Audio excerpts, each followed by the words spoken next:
தேசிய கட்சின்ற மதிப்பை என்றே காங்கிரஸ் இழந்து விட்டது தமிழகத்தை. அது திமுகவுடைய ஒரு பிரான்ச்சி தான்.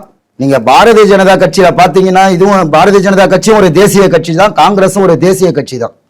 இதுல மாநில தலைவர்களையோ ஒரு மாவட்ட தலைவர்களையோ மண்டல் தலைவர்களையோ கிளை தலைவர்களையோ தேர்தல் வைத்து தேர்ந்தெடுக்கப்படுவார்கள். ஆனால் இன்னைக்கு காங்கிரஸ் கட்சியில் முறைகேடாக அவர்களுக்கு யாரு தேவை என்று பக்கவாத்தியம் வாசிக்க வேண்டுமோ அவர்களை நியமனம் செய்துதான் அந்த கட்சி இன்னைக்கு ஓடிட்டு இருக்குது.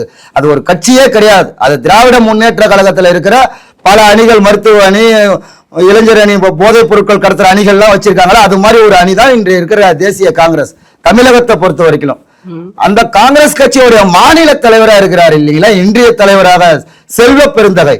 அவர் பாரம்பரியமா காங்கிரஸ் கட்சியில இருந்தவர் கிடையாது. அவர் ஒரு பாரம்பரியம் அந்த காங்கிரஸ் காலங்கள்ல பங்கெடுத்த ஒரு தலைவன் கிடையாது.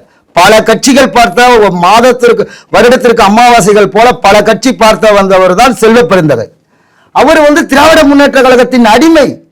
ஏனென்றால் அவருக்கு தமிழக அரசால் ஒதுக்கப்படுற மத்திய அரசின் நிதியில் ஒதுக்கப்படுற திட்டங்களில் இருந்து ஊழல் செய்யற ஒரு ஊழல் பேர்வழி. அவர் கழிவுநீர் ஊதிய அந்த வாகனங்கள் வாங்குவதில் சுய தொழில். நம்ம இந்த பாரதத்தோடைய பிரதமர் இன்னைக்கு ஒவ்வொரு திட்டங்களும் செயல்படுத்துறாருன்னா கடைக்கோடி மனிதன் அதில் நேரடியாக பங்கு பெற்று அவனுடைய வாழ்க்கையில் மாற்றம் வேண்டும் என்றுதான் இன்றைய பாரதிய ஜனதா கட்சி ஆட்சி செய்து கொண்டு பாரத பிரதமர் திட்டங்கள் ஒதுக்கிறார்.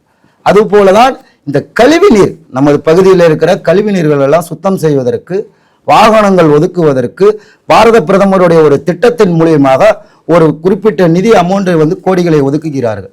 அதில் மாநில அரசும் பங்களிப்போட வரும் பொழுது ஒரு 5 பேர் அந்த வாகனத்தை வாங்கி அதில் வரக்கூடிய வருவாயை அவங்க குடும்பம் அடுத்த கட்டத்தை கொண்டு நிற்பதுதான் அந்த திட்டத்தினுடைய வலிமை.